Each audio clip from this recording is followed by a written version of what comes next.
I'm John Michael Centino Claveria. This is my video presentation of week 13 to week 17. Week 13. Important features of Asia. Asia is the largest of the world's continent, covering approximately 30% of the Earth's land area. It is also the world's most populous continent, with roughly 60% of the total population. The, the geographic term Asia was originally used ancient Greeks to describe the civilization east of their infant. Asian peoples, however, saw themselves as a varied and diverse mix of cultures, not a collected group. Today, the term Asia is used as a cultural concept, while sub-region classification describe the distinct geopolitical identities of the continent. These classifications are Western Asia, Central Asia, Southern Asia, Eastern Asia, Southeastern Asia, and Northern Asia. Asia, home to the world's earliest civilization, its indigenous cultures pioneered many practices that have been integral to societies for centuries, such as agriculture, city planning, and religion. The social and political geography of the continent continues to inform and influence the rest of the world. Week 14. Important features of Europe. Europe is the second smallest continent. The name Europe or Europa is believed to be of Greek origin, as it's the name of a princess in Greek mythology. The name Europe may also come from combining the Greek roots wide and seeing to form the phrase wide gazing. Europe's most significant geological feature is the dichotomy between the highlands and mountains of southern Europe and a vast, partially underwater northern plain ranging from Great Britain in the west to the Ural Mountains in the east. Europe has four main landforms, many islands and peninsulas, and various climate types. The four main landforms include the Alpine region, Central Uplands, Northern Lowlands, and Western Highlands. Each represent a different physical part of Europe, located on a world and regional political physical map.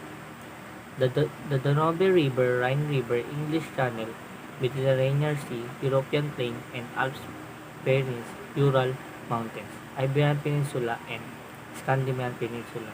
Europe has a long history of human development and is considered the birthplace of Western civilization.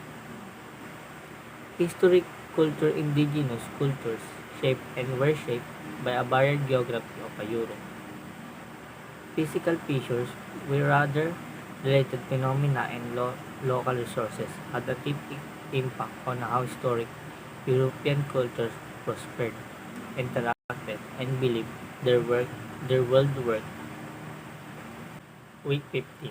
Important features of Africa.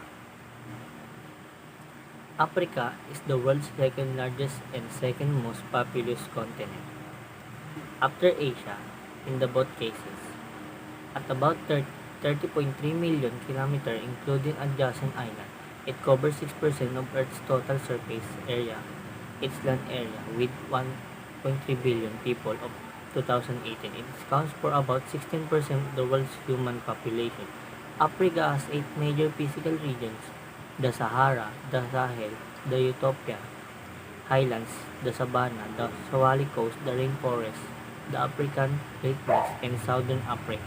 Africa's top major ports: Kolkata Port, Paradip Port, Pisa, Camarasa, Chennai, Tuticorin, Cochin, New Mangalore Port, Mumbai Port, Jawaharlal Port, Nehru Port, and Kandal Port are the 12 major ports in India.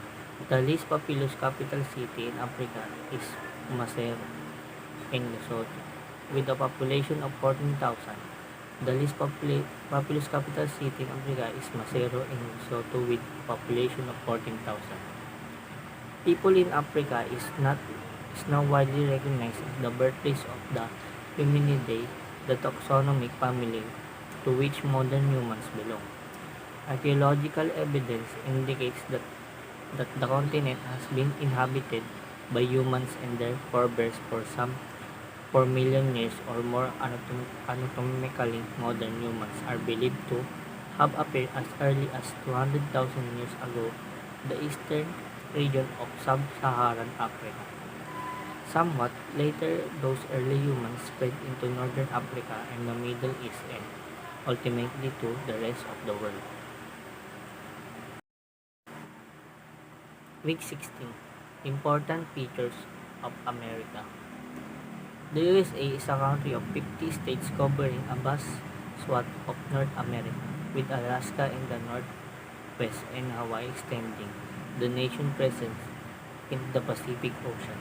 Major Atlantic coast cities are New York, a global finance and culture center, and capital Washington.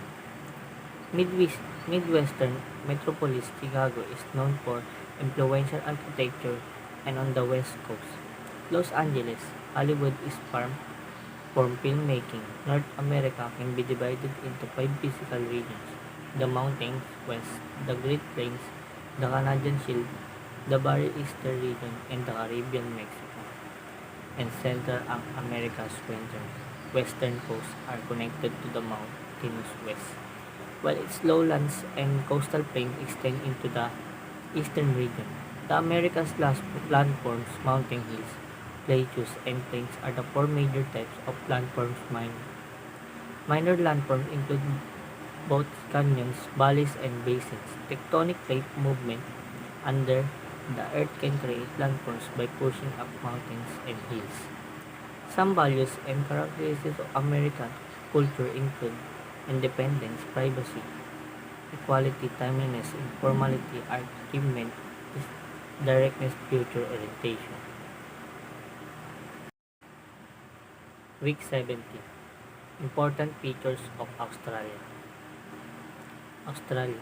Officially, the Commonwealth of Australia is a sovereign country comprising the mainland of the Australian continent, the island of Tasmania, and numerous smaller islands. It is the largest country by area in Oceania and the world's sixth largest country. Australia has the largest area of ocean jurisdiction of any country on Earth. It has no land borders. The northernmost points of the continental mainland are: Australia is the smallest of the world's continent. It is also the lowest, the flattest, and, apart from Antarctica, the darkest. The highest point on the Australian mainland is Mount Koskiko, New South Wales, at 1,028 meters above sea level. The lowest point is the dried bed of Lake Eyre, South Australia, which is 15 meters below sea level.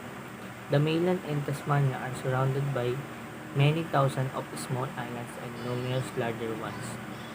Nearly 40% of the total coastline length comprises islands coastlines. As an island nation, coastline play an important role in defining national state and territory boundaries. Australia's most famous geographical feature, Great Barrier Reef. Knowledge of Australia's water can be complete without mentioning the Great Barrier Reef, Fraser Islands, Bengal, Blue Mountains, Kakadu National Park, Mackenzie Falls, the 12 Apple, and Shark Bay.